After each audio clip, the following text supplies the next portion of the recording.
E aí, pessoal, na aula anterior nós começamos a explicar sobre a República Velha, os movimentos sociais que houveram ali, aquela estruturação política, tá bom? E agora a gente vai ver a segunda parte desse período, que é justamente quando essas oligarquias elas começam a perder o poder, quando começa um processo de transformações na República Velha. Então, essas mudanças começam a partir da década mais ou menos de 1920. Nós vamos ver a eclosão de alguns movimentos, nós vamos ver também, é, por exemplo, a Semana de Arte Moderna, o tenentismo, que começa a surgir, que nós vamos ver na aula de hoje, tá bom? Então, vamos seguir aqui. Um dos movimentos é o que a gente chama de tenentismo. Então, o que é isso? Relembrando um assunto que vocês viram lá, quando falou de Brasil Império, lembra que para o Império cair foram necessários 3 pontos: a questão militar, a questão abolicionista e a questão religiosa. Vamos deixar as outras duas de lado e falar da questão militar. Os militares eles foram os defensores da República. Por quê? Porque eles imaginaram que dentro de um sistema republicano eles teriam mais espaço político.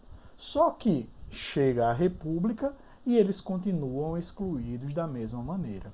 E principalmente quando se trata desses oficiais de baixa patente que eram os tenentes. Por quê? Porque os altos cargos militares eles continuaram a ser cargos políticos. Não mais a quem era amigo do imperador, mas agora a quem era amigo de algum coronel, quem era amigo do presidente, enfim. Então, efetivamente, para esses grupos aí de mais baixa patente, não houve uma mudança tão grande. Então, eles começam a questionar, tá? Por quê? Justamente porque essas chefias militares apoiavam essas oligarquias em troca de cargos, tá bom? Então, o que eles defendiam de maneira mais geral? Voto secreto, liberdade de imprensa, tá? Mas assim, existem alguns movimentos tenentistas, como a revolta dos 18 do Forte Copacabana, mas nós temos o maior expoente, que foi a Coluna Prestes, que vai defender basicamente isso aí. Mas eles não têm um programa único, não têm uma defesa única, tá? E eles não defendem que essas mudanças venham de forma democrática. Ou seja, deveriam vir de cima para baixo. Como assim de cima para baixo? Eles estão falando de revolução, galera. Eles estão falando de mudança vinda através de uma revolução. Por quê? Lembra o que a gente falou na última aula do voto de cabresto, fraude do bico de pena, comissão de verificação de poderes? Qual a probabilidade da oposição ganhar dentro dessa situação? É praticamente nula a chance. Então eles diziam, meu irmão, só vai mudar se nós fizermos uma revolução, se nós tomarmos o poder. Então eles não defendiam que houvesse da maneira democrática. Tanto que se vocês fizerem uma pesquisa rápida aí e procurar durante a República Velha qual o índice de vitória dos candidatos nesse período, vocês vão ver que os caras ganham com 99% dos votos, que dentro de uma eleição isso é praticamente impossível, tá? Por que acontecia isso? Por conta das fraudes que existiam, tá bom?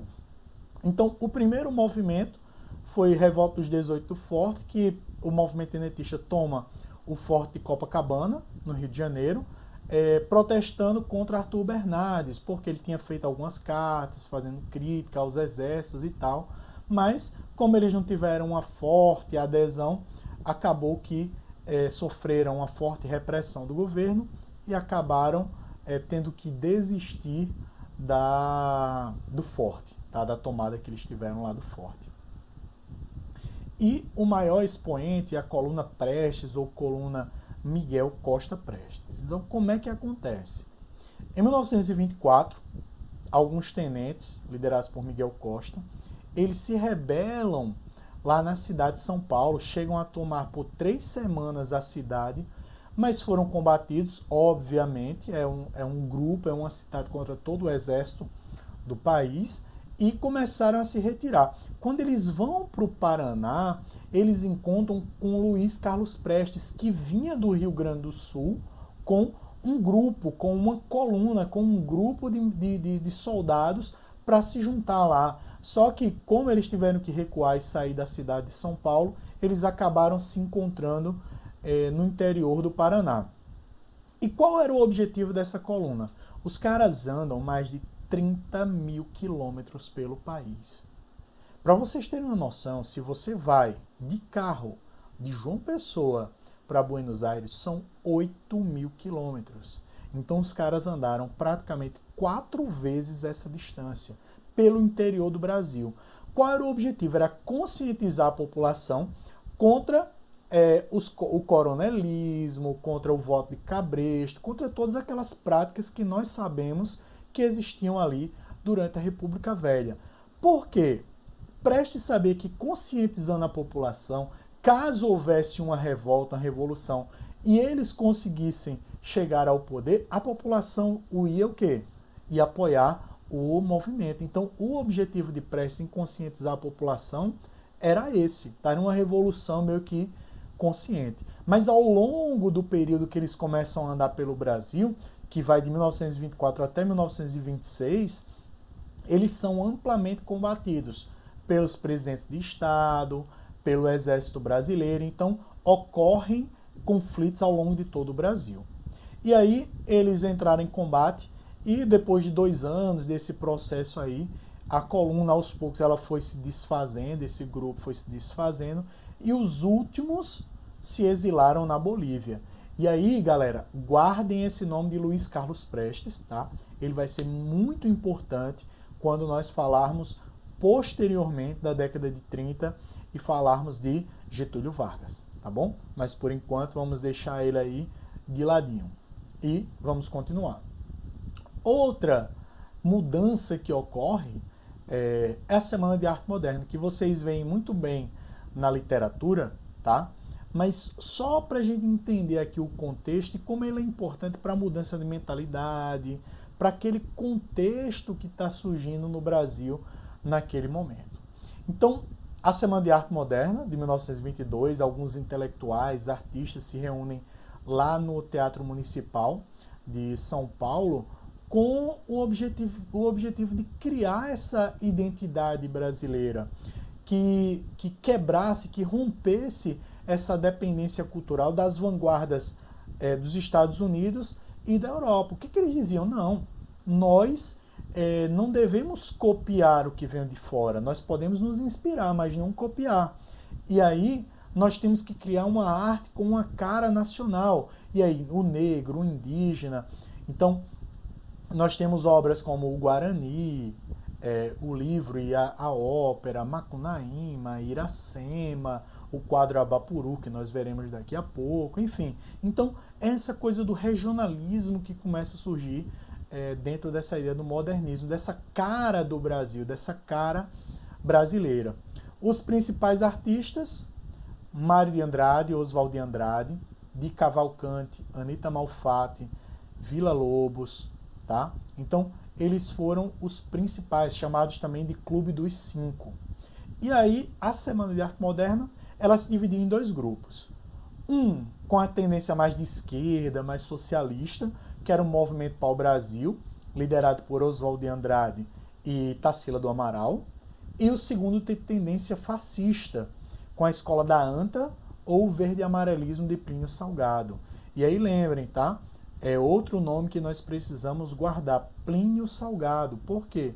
Porque mais à frente, quando falarmos de Vargas, vamos retomar o nome de Plínio Salgado, tá bom? Então, aqui nós temos um quadro icônico quando se fala de modernismo, desses artistas desse período. E aí Tarsila do Amaral, nessa obra Bapuru, alguns intelectuais, alguns analistas, dizem que ela tenta retratar o brasileiro. E aí, só pegando aqui para fazer umas anotações, uns risquinhos, tá?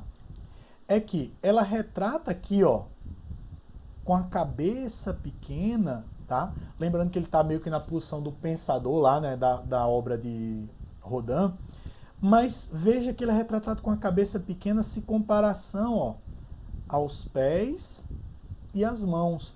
Por que isso? Porque o brasileiro, a grande maioria era analfabeto, era trabalhador braçal. Então é uma crítica social que Tarsila do Amaral ela traz na sua obra, tá?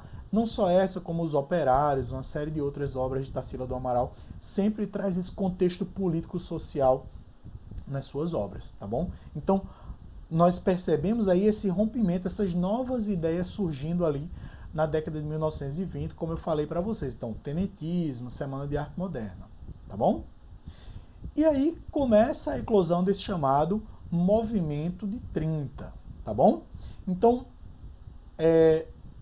ocorreriam eleições no ano de 1930 e, segundo aquela política do café com leite que nós explicamos anteriormente, deveria ser um presidente mineiro, deveria ser o Antônio Carlos de Andrada, e já que o presidente da época era o Washington Luiz, que era paulista, tá bom? Então, esperava que ele apoiasse um mineiro. Só que ele descumpre o acordo com Minas, ele rompe a política do café com leite e convida Júlio Prestes, um outro paulista, para que ele fosse o candidato apoiado por Washington Luiz e pelo presidente, rompendo com essa política. Óbvio que Minas não fica nada satisfeito com essa situação e vai buscar apoio do Rio Grande do Sul, que sempre é um estado mais independente ali, para formar essa aliança liberal. E aí eles vão para se opor a Júlio Prestes, lembrando que ele não tem parentesco nenhum com Luiz Carlos Prestes, tá bom? Cuidado para não confundir aí. E aí saiu Getúlio como candidato à presidência e João Pessoa como candidato a vice.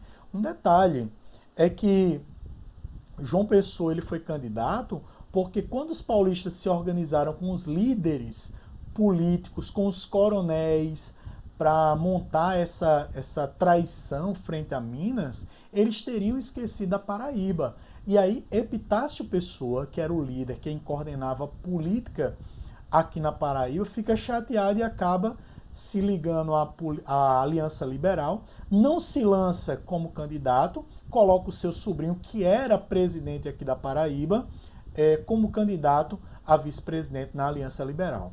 E essa Aliança Liberal ela tem um programa bem para a época liberal. Criação de uma justiça eleitoral para acabar com a Comissão de Verificação de Poderes, com a degola, o voto secreto para acabar com o voto de cabresto, proteção do trabalho infantil e feminino, proteção ao pequeno agricultor, então, ou seja, para combater os coronéis. Então veja que é um programa que é, dentro daquele contexto da República Velha, extremamente liberal, que ia contra aquelas estruturas que haviam na República Velha, tá bom? E aí o resultado? Apesar dessa campanha feita pela Aliança Liberal, Júlio Prestes ganhou as eleições, tá? Só que Getúlio ele não se conforma em ter perdido a eleição. E aí, convenientemente, por uma questão da política local, que a gente nesse momento não vale falar aqui para não se alongar muito, mas João Pessoa, por uma questão local, foi assassinado.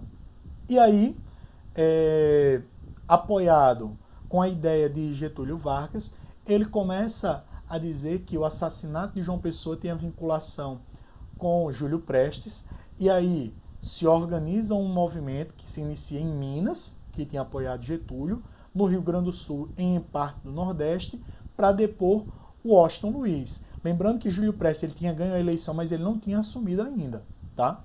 E aí o alto comando do Exército e da Marinha afasta o presidente, afasta o Washington Luiz, e Getúlio tomou posse da junta governativa ali do Brasil e depois vai dar início ao período que começa em 1930, chamado de Era Vargas, que nós discutimos posteriormente, tá bom? Galera, um abraço e se cuidem. Até mais.